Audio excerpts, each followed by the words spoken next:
Bonjour à tous et bienvenue pour une nouvelle vidéo sur la chaîne The Light Seeker, chaîne YouTube dédiée à la spiritualité. Alors aujourd'hui, j'ai très envie de vous parler de réincarnation.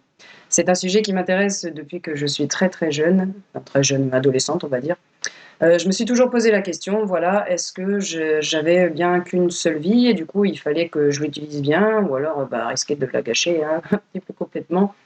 Et puis je trouvais ça un peu étrange en fait d'avoir juste, une seule vie et de devoir, tout faire ce qu'il y avait à faire en une vie. J'avais regardé un petit peu enfin j'avais été étant plus jeune, j'avais fait un peu de catéchisme, tout ça, j'avais regardé un peu quelques concepts religieux d'autres religions. Hem et c'est vrai que ça m'étonnait un peu de me dire voilà, juste pour avoir pris certaines mauvaises décisions dans la vie, on pouvait être complètement damné pour l'éternité ou au contraire être récompensé pour l'éternité. Et j'avoue que j'avais eu un dialogue, j'ai souvent des dialogues avec moi-même, hein, j'aime bien j'aime bien avoir des dialogues philosophiques avec moi-même. Et du coup, je me disais voilà, c'est quand même injuste quelque part, enfin nous encore on a de la chance, on vit, si on a de la chance quand même jusque 70-80 ans, mais au Moyen Âge, comment ça se passait, quand peut-être la durée de vie était quoi? De 30 ans, 40 ans maximum. Donc juste en ayant fait des mauvais choix parce que, en tant qu'humain, on est conditionné par nos émotions et puis c'est vraiment difficile de s'en libérer et de prendre du recul. Du coup, se retrouver damné pour l'éternité parce qu'on a fait un mauvais choix au terme d'une vie. Bref, c'était vraiment une question qui a été en suspens pendant des années et des années. Beaucoup plus tard, autour de la quarantaine du coup, je commence le chemin de vie, tout ça. Comme j'ai expliqué dans d'autres vidéos, je me renseigne auprès de plusieurs thérapeutes, auprès de plusieurs personnes qui diffusent leur savoir, hein, des personnes, comme Christine André par exemple, que j'apprécie énormément et j'adore aller voir toutes ces vidéos, et d'autres donc qui diffusent, leur savoir. En ayant moi-même avancé un peu sur mon chemin de vie, en ayant travaillé sur mon âme, en guérissant sur mon âme, sur mes blessures d'âme, ça ce sera encore le sujet d'autres vidéos parce que c'est vraiment un sujet très vaste. J'ai pu, aller voir justement, j'ai pu avoir connaissance de certaines de mes vies antérieures. Donc je me suis vue par exemple, égyptienne, où à l'époque, enfin en tout cas la scène que j'ai revécue, bon voilà, je voyais vraiment les roseaux, je voyais le soleil immense, un sentiment énorme d'harmonie qui m'habitait et j'ai su que dans cette vie-là, j'étais amenée tout simplement à amener de l'harmonie autour de moi. Il y a aussi quelque chose avec, les couleurs, j'ai quelque chose à faire avec les couleurs. Ça commence déjà ça fait déjà plusieurs vies que c'est le cas. J'ai pu en voir d'autres, je sais par exemple que j'ai été sorcière, hein, j'ai fini brûlée sur un bûcher forcément. Au moment où j'étais sorcière, c'était pas très bien vu. Amen, nous avons évolué un peu à ce niveau-là. Je sais que j'ai été gitane, par exemple, à dire la bonne aventure aux gens, et cetera et d'autres vies. Donc, sur toutes les vies que j'ai eues, parce que, en ayant discuté avec mon âme, j'en ai vécu quand même pas mal, d'où le fait que je suis ce qu'on appelle une vieille âme. J'expliquerai ça aussi, l'histoire des vieilles âmes jeunes, tout ça dans une autre vidéo. Bien du coup, j'ai eu l'occasion d'apprendre et de faire l'expérience de beaucoup de choses. Et ce qui m'amène du coup à la réincarnation. Et je trouve ça fantastique, je trouve ça vraiment on se sent vraiment serein à partir du moment où on a compris que la mort physique, ce n'est qu'une étape, c'est juste c'est la fin de votre vie physique, mais en fait votre âme, elle sort de votre corps, elle va rejoindre le en haut, hein, les plans, les mondes subtils en fait, les mondes supérieurs, heu, quand vous êtes, bien prêt à y aller en fait, hein. Certains ne sont pas prêts à remonter tout de suite. D'où, ce que vous avez pu entendre dans plein de vidéos, ce fameux tunnel de lumière et cetera. Cette sensation qu'ont bien souvent les personnes mourantes d'être apaisées, d'être sereines. Certaines personnes vont avoir le besoin subi et inexpliqué d'aller dire au revoir à leur famille, d'aller voir des personnes qu'ils n'ont pas l'habitude de voir d'habitude, comme s'ils se préparaient à un au revoir, comme si, de manière euh, inconsciente, voilà, je cherchais le mot, de manière inconsciente, la personne sur le point de mourir savait déjà, et c'est le cas de toute façon, l'âme sait déjà quand est-ce que notre vie physique va s'arrêter, et pour elle puisse avoir le temps en fait de faire ses adieux. Alors évidemment, c'est pas le cas pour tout le monde, hein, c'est surtout le cas pour les personnes qui sont en maladie ou ce genre de choses. Donc, la réincarnation, en fait, le but de pourquoi nous sommes venus ici pour guérir notre âme. Nous sommes tous venus ici pour guérir notre âme. non seulement des fardeaux de votre vie actuelle, de votre incarnation actuelle, votre vie présente, mais aussi toutes les blessures, traumas et les émotions qui n'ont pas été digérées, les choses qui n'ont pas été dites et qui ont provoqué des blocages sur vos 7 centres énergétiques principaux, les 7 chakras, et des émotions qui se sont cristallisées et qui ont bloqué vos centres énergétiques, voire des blessures, traumas beaucoup plus profonds. Par exemple, quand je suis morte sur un bûcher, évidemment, vous vous doutez bien que ça n'a pas été sans conséquence sur mon âme. Et je dois travailler dans cette incarnation présente pour guérir toutes les blessures passées. Le but étant de faire des expériences. Vous êtes venu ici pour faire des expériences, pour pouvoir qui vont vous amener justement à guérir.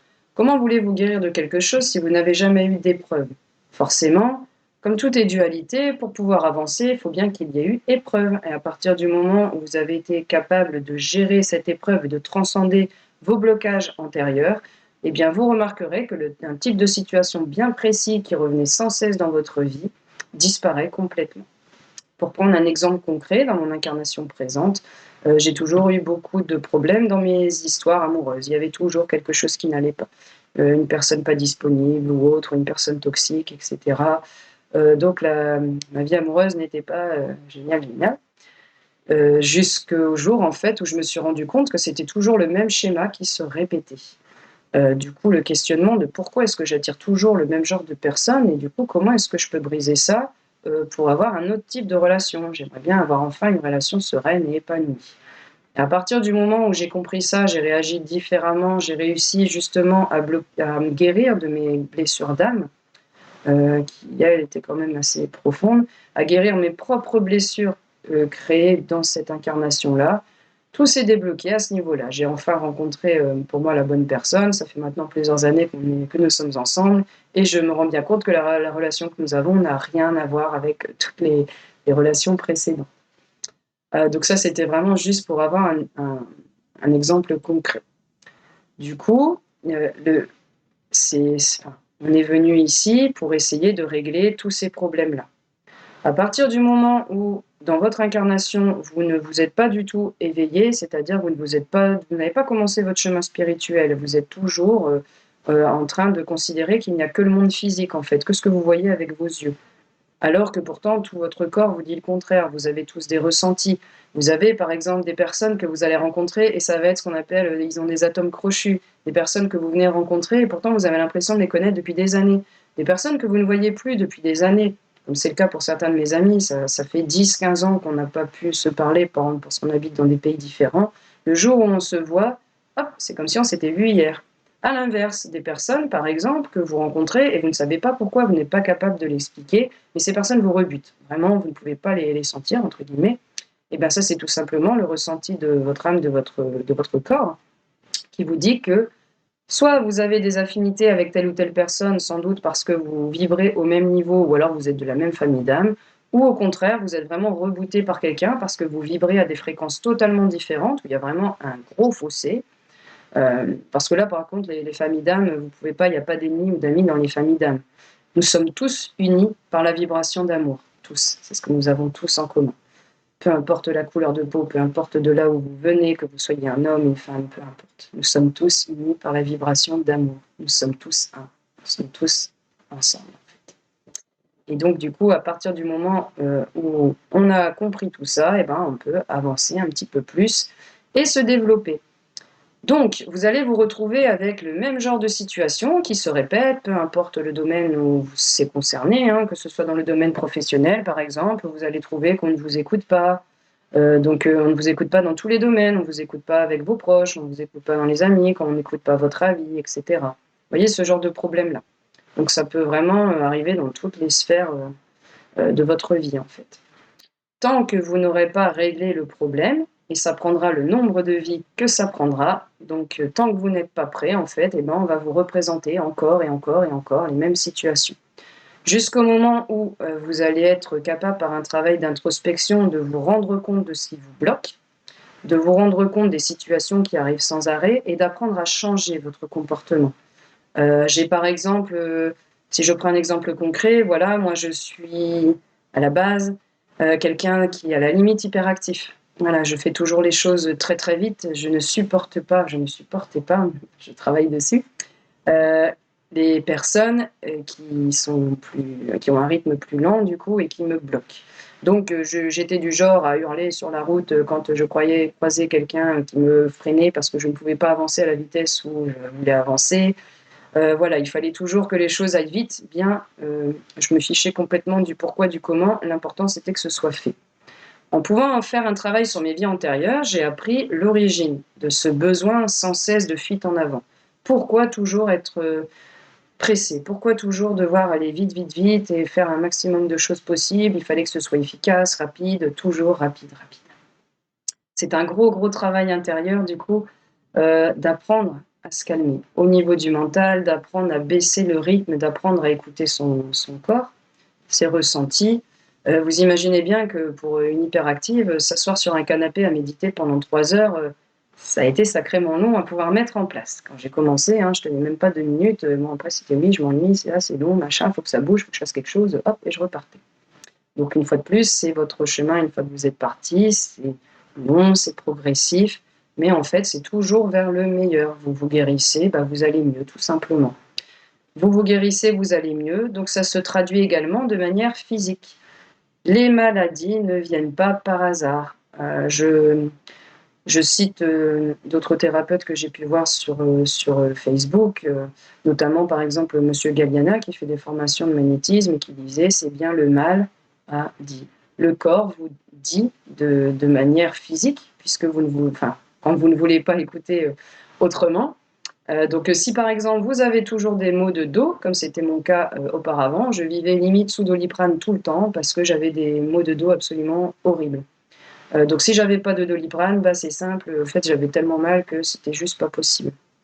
Depuis que je me suis lancée dans mon chemin, c'est simple, les maux de dos ont disparu. Les maux de dos venaient tout simplement du fait que je me dis toujours: «Ah bah, j'en ai marre de telle situation ou telle chose et ça va passer vite et ça me saoule et ça avance pas, machin» et du coup, et bah, ça se transmettait comme ça. «Tu en as plein le dos» entre guillemets, et ben voilà, tu as ce que tu veux, tu as ce que tu veux, tu as ce que tu demandes. Du coup, pour en revenir au sujet de la réincarnation, vous allez donc vivre des tas d'incarnations différentes, vous avez vécu et vous vivrez dans des époques différentes, jusqu'au moment où vous allez avoir guéri suffisamment votre âme et vous allez l'alléger. Quand vous commencez sur votre chemin, quand vous n'êtes pas du tout éveillé, quand vous êtes une âme jeune, vous n'avez pas eu beaucoup d'incarnations, bah, vous découvrez, vous avez des expériences à faire. Vous êtes encore tout foufou dans votre tête, même si vous avez 50 ans. Vous êtes une personne qui manque d'autonomie, vous avez besoin d'être soutenu, d'être porté à bout de bras constamment. C'est un peu la caractéristique des âmes jeunes. Il y en a beaucoup d'autres, tout ça là, c'était pas sur les vieilles âmes ou les âmes jeunes aujourd'hui. Plus vous avancez, plus vous avez fait d'incarnations, plus vous allez vous diriger donc vers les vieilles âmes, voire vers les très vieilles âmes. Il y en a beaucoup en ce moment parmi les enfants qui sont de très vieilles âmes. Si je regarde autour de moi, vous allez les reconnaître tout simplement parce que c'est les enfants, bah, déjà qui sont touchés par la spiritualité, qui ont déjà une réflexion bien plus poussée à leur âge qu'ils ne devraient avoir sur l'environnement, sur la planète, sur les relations aux autres. Et pourquoi est-ce qu'on se fait du mal? Pourquoi est-ce qu'il y a la guerre? Pourquoi est-ce qu'on ne partage pas avec tout le monde? Voilà, ça va être ce genre de relation-là, de réflexion-là, pardon. Et du coup, les vieilles âmes, les très vieilles âmes viennent ici sur Terre justement pour essayer, toujours pareil, d'éclairer un peu le chemin des autres. Euh, du coup, pour citer pour faire une citation, du coup, je suppose que vous avez déjà entendu de Lao Tzu, je pense que c'est de lui, du coup. Alors, on peut toujours maudire l'obscurité, mais il vaut bien mieux allumer une bougie. Voilà. Vous pouvez vous regarder autour de vous et vous dire que le monde est moche et que c'est triste et que les gens, vous ne pouvez pas leur faire confiance. Tout ce genre de pensées négatives-là. Donc, vous pouvez rester dans ce système de pensée-là et du coup, bah, vous allez rester au niveau basique. Donc, vous allez vivre dans le monde physique. Ça ne veut pas dire que vous n'allez pas vous éclater. Ça veut juste dire que bah, vous n'avez pas encore vu ce qu'il y a au-delà. C'est un peu comme à la Matrix, vous voyez, vous êtes endormi. Et le jour où vous vous réveillez, alors ce qui est super, c'est génial, c'est que c'est pas comme dans le film Matrix, c'est pas horrible dans une réalité monstrueuse. Au contraire, c'est là où vous voyez justement toute la magie que vous pouviez ressentir quand vous étiez enfant et que vous croyiez encore au Père Noël et vous croyiez à la petite souris, à la fête des dents, etc. Et qu'on vous a cassé parce que la société nous a imposé parce que la famille vous a imposé, parce que les amis vous ont imposé les idées que tout ça, en fait, la magie n'existe pas et il n'y a que ce que le monde physique et de toute façon, il faut travailler longtemps, il faut travailler dur, etc., etc. Voilà, donc il y a un moment où on se coupe, c'est à peu près ce qu'on appelle l'âge de raison. Tant qu'on est enfant, on laisse vivre en soi les ça nous paraît normal. Vous allez voir des bébés, on dit: «Tiens, ils sourient à leurs anges». Bah oui, évidemment, eux, ils les voient, les guides, ils les ressentent, donc ils vont faire un sourire pour vous en l'air, pour rien. Ben non, en fait, ils voient juste son guide, puisque les guides nous accompagnent, bien avant notre naissance et bien après notre mort, en fait, hein. Nous établissons quand nous arrivons dans une incarnation, tout est les grandes lignes sont déjà prévues à la base. Vous avez vos guides, alors on en a plusieurs, hein. Vous allez avoir des guides ponctuels qui vont vous aider pour une mission ponctuelle, pour une chose ponctuelle, pour, guérir d'un mal ponctuel et vous allez avoir ceux qui vous accompagnent tout au long de votre vie. Ce qui est un peu pénible, c'est qu'en fait, vous ne les voyez pas avec vos yeux physiques. Quand moi je contacte les archanges ou mes guides, par exemple, quand je contacte mon ange gardien, c'est une sphère lumineuse qui vient de différentes, couleurs selon les archanges, de différentes vibrations, c'est pas du tout le même ressenti. C'est pour ça que je suis capable de dire quel archange je suis en train de contacter, par exemple. Donc eux, ils vous accompagnent.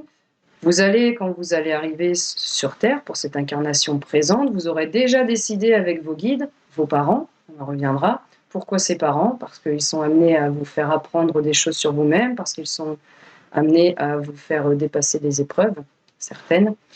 J'en reparlerai un petit peu plus tard. Avec vos anges, vos guides, vous vous êtes mis d'accord sur les grosses épreuves de votre vie que vous auriez à affronter.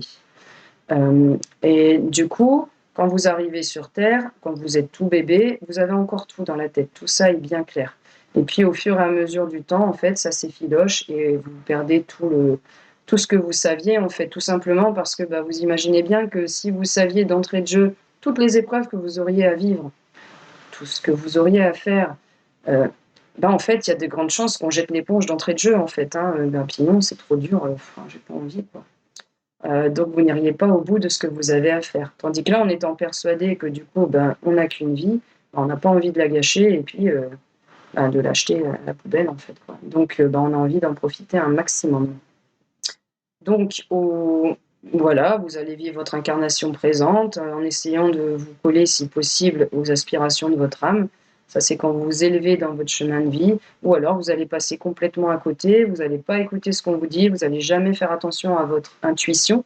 L'intuition, la première réaction que vous avez face à une situation donnée, la première pensée qui vous vient quand vous avez une question précise.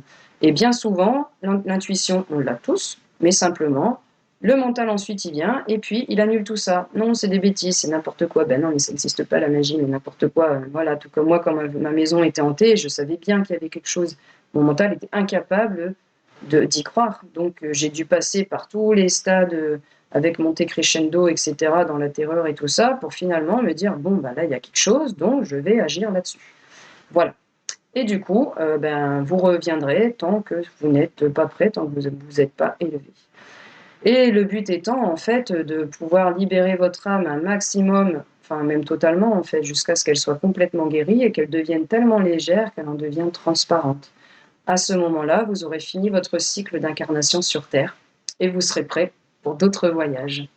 Voilà, j'espère que du coup, cette vidéo vous aura été instructive. Il faudra que j'en tourne d'autres, ce coup, sur les différents sujets que j'ai abordés au cours de cette vidéo. C'est pour pas faire des vidéos qui dureraient trop longtemps, et puis, risquer en fait après d'être un peu redondante. Donc n'hésitez pas à partager vos commentaires, n'hésitez pas à partager vos questions, à me dire, surtout s'il faudrait que j'explique davantage un certain sujet. C'est vrai que c'est pas facile, quand on est comme ça, devant l'ordinateur, de se rendre compte si on a bien traité tout ce qu'il fallait ou pas. Et puis comme d'habitude, j'essaierai de vous répondre au plus vite sur les commentaires. À très bientôt, bonne journée!